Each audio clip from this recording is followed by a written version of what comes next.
શાસ્ત્રનો અનુષ્ઠાન કરતા પહેલા કીધું કે હું હવે સમજદારી કેળવવાનો પ્રયત્ન કરી રહ્યો છે. સમજદારી કેળવાશે પછી સત્યમ વદિષ્યામી, પછી હું સત્ય બોલીશ. વદિષ્યામી એટલે બોલીશ. હવે અવાદિશમ, હું બોલું છું. ખરેખર અહીંયા વર્તમાન કાળ કરવાનો. સમજદારી કેળવી એટલે હવે શું થઈ ગયું? આ બધું વર્તમાન કાળ થવું જોઈએ. પહેલા ભવિષ્ય કાળમાં હતું, હવે શું થઈ ગયું? વર્તમાન કાળમાં. સત્યમ અવાદિશમ તન્મામાવીત, તમે મારી રક્ષા કરો છો. તદ્વક્તારમાવીત, મારી શ્રોતાની રક્ષા કરો, વક્તાની રક્ષા કરો, શિષ્યની રક્ષા કરો, ગુરુની પણ તમે રક્ષા કરો. આવીન માં ફરીથી કે મારી રક્ષા કરો, ફરીથી આ વક્તારમ એટલે કે ગુરુજીની રક્ષા કરો. જો વિચાર, આમ પહેલા કીધું કે રક્ષા કરો, હવે શું છે? તમે જ મારી રક્ષા કરી રહ્યા છો, તમે જ ગુરુજીની પણ રક્ષા કરી જ રહ્યા છો. પહેલા બધું ભવિષ્ય કાળ હતું, હવે બધું શું થઈ ગયું? વર્તમાન કાળ. એટલે બીજી વાર અહીંયા આગળ પુનરુક્તિ નથી. બે પ્રકારે છે અહીંયા. એક તો હવે નવા પ્રકારના વિઘ્ન આવે એની શાંતિ માટે, અને બીજું શાના માટે છે કે જે પણ કઈ આ સમજદારી મારી છે એ સમજદારી હવે પાકી થઈ ગઈ છે.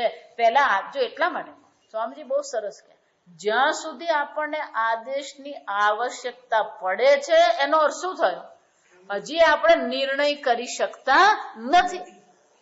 હજી આપણી એ શિક્ષાવલ્લીમાં જે સમજાવવામાં આવ્યું એ હજી આપણા માટે પાકું થયું નથી. જો એ પાકું થઈ ગયું હોય તો કોઈએ આપણને આદેશ કે ઉપદેશ કે અનુશાસન કરવું ન પડે.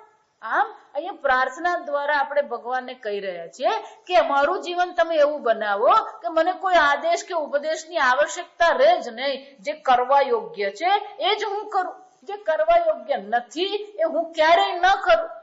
સમજવાનું, હિંસા ન કુર્યાત, હું ક્યારેય હિંસા કરું જ નહીં. ન મારી વાણીમાં ન મારા વર્તનમાં ક્યારેય હિંસા આવે જ નહીં. આમ આ પ્રાર્થના શાના માટે કરી કે હવે આ જે શિક્ષાવલ્લી છે એ શિક્ષાવલ્લીમાં જે પણ કોઈ આદેશ ઉપદેશ કે અનુશાસન કરવામાં આવ્યું છે એ મારે માટે શું બની જાય? જીવન બની જાય.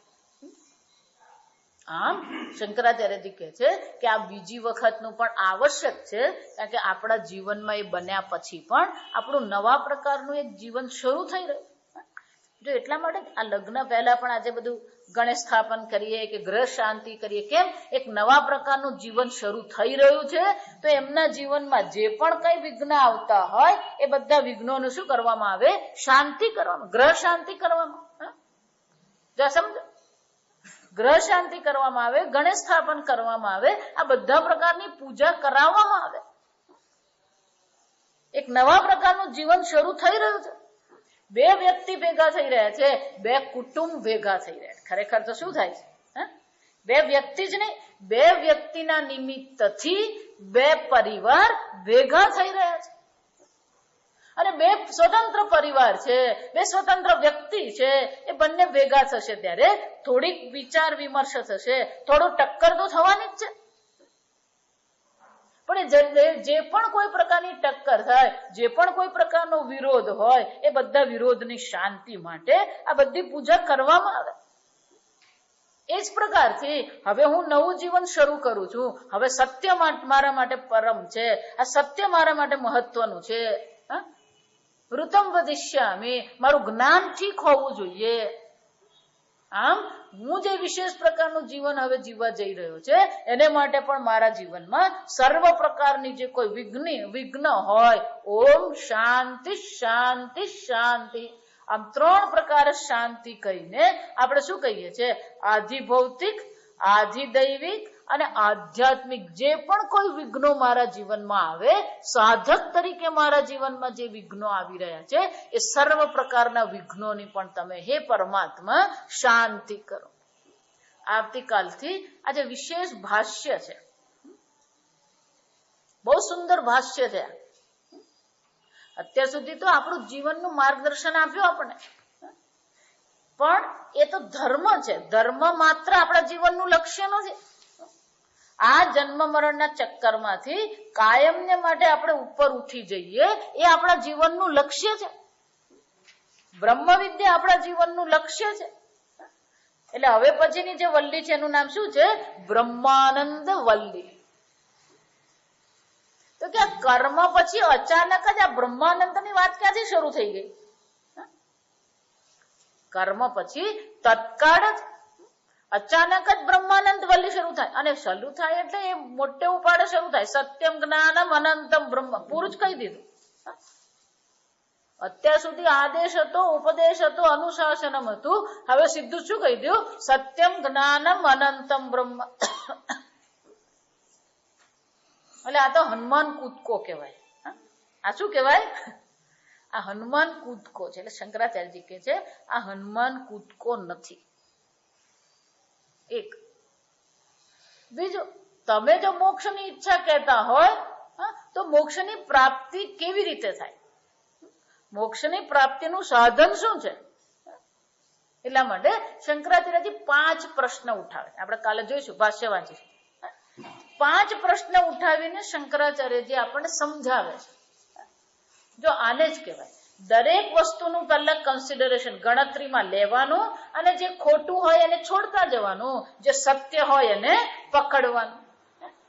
એટલે શંકરાચાર્યજી 5 વિકલ્પ આપણને આપે છે. કર્મથી મોક્ષ છે, કર્મ મુખ્ય અને બ્રહ્મ વિદ્યા ગૌણ એનાથી મોક્ષ છે, બ્રહ્મ વિદ્યા મુખ્ય અને કર્મ ગૌણ એનાથી છે. અથવા કર્મ અને બ્રહ્મ વિદ્યા બંને સમાન રૂપે છે અને મોક્ષ છે કે માત્ર બ્રહ્મ વિદ્યાથી મોક્ષ છે. ત્યાં સમજ. બહુ સુંદર ચર્ચા, બહુ મજાની. એટલે શંકરાચાર્યજી હવે આ સરસ મજાનું ભાષ્ય આપણને સમજાવીને સમજાવશે કે બ્રહ્મ વિદ્યા માત્ર છે જે મોક્ષ આપણને આપી શકે. એટલે આવતીકાલથી આપણે એ ભાષ્યનો પ્રારંભ કરીશું અને પછી બ્રહ્માનંદ વલ્લી આપણે શરૂ કરીશું. ઓમ અસતો મા સદ્ગમય તમસો મા જ્યોતિર્ગમય મૃત્યોર્મા અમૃતંગમય. ઓમ પૂર્ણમદ પૂર્ણમિદં પૂર્ણાત પૂર્ણમુદચ્યતે પૂર્ણસ્ય પૂર્ણમાદાય પૂર્ણમેવાવશિષ્યતે. ઓમ શાંતિ